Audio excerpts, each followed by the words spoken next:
नमस्कार, आप देख रहे हैं KH लाइव हिमाचल और मैं हूं आपके साथ पूजा राजपूत। आज के इस इवनिंग बुलेटिन में हम आपको हिमाचल प्रदेश की तमाम बड़ी खबरों से रूबरू करवाएंगे। आइए पहले नजर डालते हैं आज की हेडलाइंस पर। हिमाचल बिजली बोर्ड में घोटाला, रिटायर्ड इंजीनियरों पर 11.84 करोड़ के बिजली बिल मामले में FIR। सीएम सुक्खू की पत्नी की मुश्किलें बड़ी, होशियार सिंह देहरा उपचुनाव को हाईकोर्ट में चुनौती देंगे। बागवानी विभाग के आउटसोर्स कर्मचारी होंगे रेगुलर, हाईकोर्ट ने सरकार को दिया आदेश। हिमाचल में शुरू होगी एंटी चिट्टा वॉलंटियर स्कीम, पुलिस विभाग ने सरकार को भेजा प्रस्ताव। हिमाचल सरकार ने 100 सरकारी स्कूलों को CBSE से संबद्ध करने की दी मंजूरी। HP राज्य चयन आयोग ने बदले भर्ती नियम, अब परीक्षाएं होंगी CCTV निगरानी में। युग हत्याकांड, हाईकोर्ट के फैसले के विरोध में शिमला में प्रदर्शन।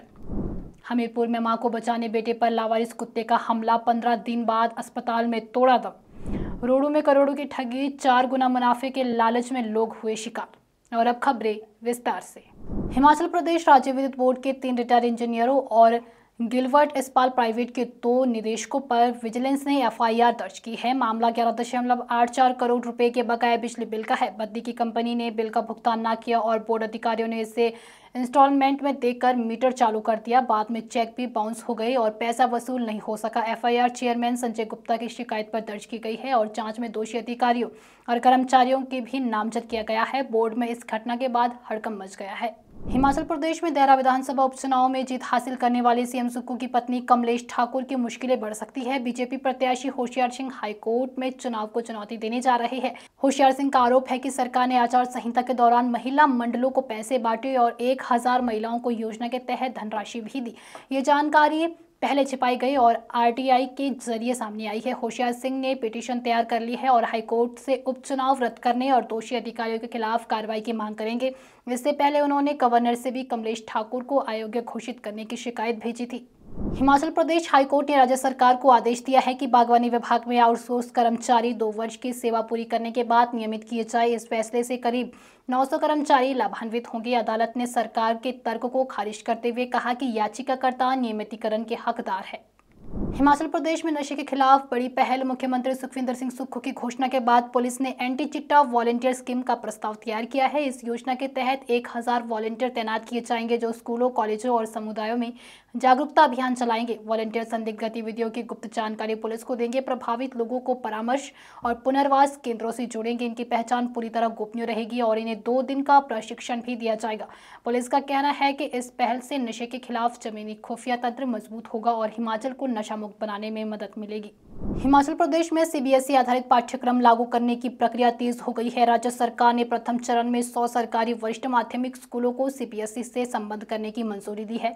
ये पहल जनवरी 2026 से लागू होगी। सरकारी अधिसूचना के अनुसार यदि कोई स्कूल CBSE मानदंडों को पूरा नहीं करता तो उसे सुधार कर अनुमोदन दिया जाएगा। सूची में बिलासपुर, चंबा, हमीरपुर, कांगड़ा, किन्नौर, कुल्लू, लाहौल स्पीति, मंडी, सिरमौर, सोलन, ऊना और शिमला जिले के स्कूल शामिल है। पहले चरण में अवसंरचना मानचित्र और प्रमाण पत्र जुटाना होगा। वहीं अक्टूबर में प्रधानाचार्यों के ऑनलाइन आवेदन और नवंबर-दिसंबर में CBSE द्वारा निरीक्षण किया जाएगा। फरवरी 2026 में संबद्धता का अंतिम फैसला होगा।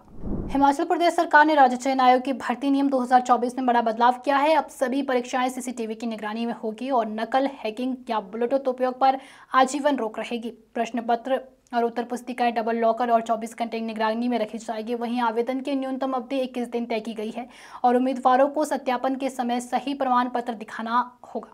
दृष्टिबाधित या विकलांग व्यक्तियों को सहायक और अतिरिक्त समय मिलेगा। साथ ही परीक्षा केंद्रों, पेपर सेटर्स और मूल्यांकन की पूरी प्रक्रिया ऑनलाइन और पारदर्शी होगी। शिमला में लोगों ने हाईकोर्ट के फैसले के खिलाफ सड़क पर उतरकर जोरदार प्रदर्शन किया है। दरअसल कोर्ट ने बहुचर्चित युग हत्याकांड में एक आरोपी को बरी कर दिया और 2 दोषियों की फांसी की सजा उम्र कैद में बदल दी है। जबकि माता पिता और स्थानीय लोगों ने काली पट्टी बांधकर रोष रैली निकाली और दोषियों को फांसी देने की मांग की है। युग के पिता विनोद गुप्ता ने कहा कि फैसला न्याय के खिलाफ है और इसे सुप्रीम कोर्ट में चुनौती दी जाएगी। बता दें 2014 में 4 साल के मासूम युवक का अपहरण कर हत्या कर दी गई थी। जिला कोर्ट ने तीनों दोषियों को फांसी की सजा सुनाई थी, जिसे अब हाईकोर्ट ने पलट दिया। हमीरपुर के नेरी गांव में 31 वर्षीय सुमित कुमार की लावारिस कुत्ते के हमले में मौत हो गई। सुमित अपनी मां को बचाते हुए कुत्ते के निशाने पर आई और 15 दिन तक इलाज के बाद सोमवार को डॉक्टर राधाकृष्ण मेडिकल कॉलेज में दम तोड़ दिया। घटना के समय सुमित की मां पर कुत्ते ने हमला किया था, जिसे बचाने के प्रयास में सुमित गंभीर रूप से घायल हुआ। उसकी मां अब घर पर उपचार कर रही है। परिजन और ग्राम पंचायत मामले की पोस्टमार्टम रिपोर्ट और रैबिड जांच का इंतजार कर रही है। जिला शिमला के रोडों में एक ठगी का अनोखा मामला सामने आया है। 2 माह में 4 गुना ज्यादा कमाई के लालच में लोग करोड़ों रुपए गवा बैठे। ठगी के झांसे में आए कई लोग बैंक से लोन लेकर भी पैसा जमा करवा चुके हैं। एजेंटों ने लोगों को कश्मीर में एक उत्पाद की खरीद का झांसा दिया और मुनाफे का लालच दिखाया। लगभग 20 लोग और कई कर्मचारी, कारोबारी, बागवान ठगी के शिकार हुए हैं। सुरक्षा एजेंसियां भी इस मामले में कश्मीर से जुड़े तारों की जांच कर रही है। जांच में ये पता लगाया जाएगा कि पैसा कहीं आतंकी गतिविधियों में तो नहीं गया। अभी तक ठगी के आरोपी पकड़ में नहीं आए हैं और पीड़ित शर्म के कारण केस दर्ज कराने से हिचकिचा रहे हैं। तो ये थी प्रदेश की कुछ तमाम बड़ी खबरें। अगर आपको हमारा बुलेटिन पसंद आया हो तो हमारे बुलेटिन को लाइक, कमेंट, शेयर और हमारे Facebook page KH live Himachal को फॉलो अवश्य करें। साथ ही अगर आप हमारे इस बुलेटिन को यूट्यूब चैनल के माध्यम से देख रहे हैं तो हमारे यूट्यूब चैनल को भी सब्सक्राइब जरूर करें। धन्यवाद।